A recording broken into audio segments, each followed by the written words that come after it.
Hello friends, நம்ம என்ன பார்க்க போகிறோம் அப்படின்னா, அனாயின்ஸில் படிக்கிற நான் அட்டானமஸ் காலேஜ் ஸ்டூடெண்ட்ஸ். இப்போ பார்த்தீங்க அப்படின்னா உங்கள் காலேஜ் அட்டானமஸ் காலேஜாக மாறிடுச்சு அப்படின்னா என்ன ஆகும் அப்படிங்கிற டவுட்ஸ் வந்து கேட்டிருந்தீங்க.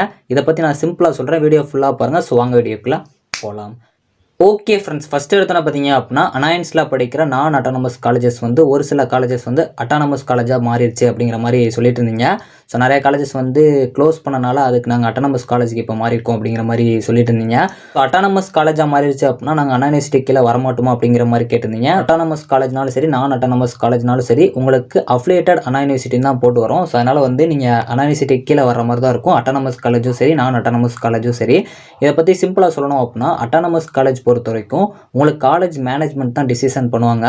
ஸோ ஆனால் நான் அட்டானமஸ் பொறுத்த வரைக்கும் ஃபுல்லாகவே யூனிவர்சிட்டி கண்ட்ரோலில் இருக்கும். ஏதாச்சும் சர்க்குலர் வருது அப்படின்னா அதில் நான் அட்டானமஸ் தான் மென்ஷன் பண்ணியிருப்பாங்க. ஸோ அப்படிங்கிறப்போ அந்த சர்க்குலர் வந்து நான் அட்டானமஸ் காலேஜ் எல்லாருக்குமே வந்து பொருந்தும்.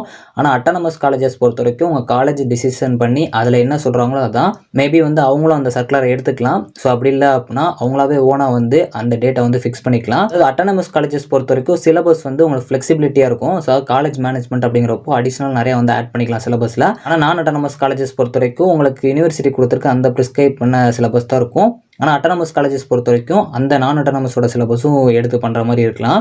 ஸோ அட்டானமஸ் காலேஜ் பொறுத்த வரைக்கும் எக்ஸாமினேஷன் எப்படி நடக்கும் அப்படின்னா, அவங்க உங்கள் காலேஜ்லேருந்தே கொஸ்டின் பேப்பர் எடுத்துருவாங்க. ஸோ அந்த மாதிரி வந்து ப்ராசஸ் நடக்கும். நான் அட்டானமஸ்க்கு வந்து எப்பயும் போல் யூனிவர்சிட்டிலேருந்து கொஸ்டின் வரும். அதேமாதிரி வேல்யூஷன் பொறுத்த வரைக்கும் உங்கள் காலேஜ்லேயே வந்து பண்ணிடுவாங்க அட்டானமஸ் பொறுத்த வரைக்கும். அதே மாதிரி நான் அட்டானமஸ் பொறுத்த வரைக்கும் உங்களுக்கு வந்து யூனிவர்சிட்டி வரைக்கும் போய் அந்த பேப்பர் டிஸ்ட்ரிபியூட் அந்த மாதிரி வந்து கரெக்ஷன் ப்ராசஸ் இருக்கும். ரிசல்ட் பொறுத்த வரைக்கும் அட்டானமஸ் காலேஜில் தனியாக அவங்களுக்குன்னு ஒரு காலேஜ் வெப்சைட் போர்ட்டல் இருக்கும். அதில் நீங்கள் பார்க்குற மாதிரி இருக்கும்னு நினைக்கிறேன். ஸோ இதே நான் அட்டானமஸ்னால் நார்மலாக நீங்கள் எப்பயும் பார்க்குறீங்க அந்த மாதிரி பார்க்குற மாதிரி இருக்கும். ஸோ இது ரெண்டில் எது பெஸ்ட்டுன்னு கேட்டிங்கன்னா ரெண்டுமே பெஸ்ட்டு தான். ஸோ அட்டானமஸ் காலேஜ் அப்படின்னா உங்களுக்கு அட்டானமஸ்னு சொல்லிட்டு மென்ஷன் பண்ணி வரும். ஸோ நான் அட்டானமஸ்னால் நான் அட்டானமஸ்னு மென்ஷன் பண்ணி வரும். ஸோ நீங்கள் யூனிவர்சிட்டி கீழே டேரெக்டாக படிக்கிறீங்க அப்படின்னா நான் அட்டானமஸில் வரும்.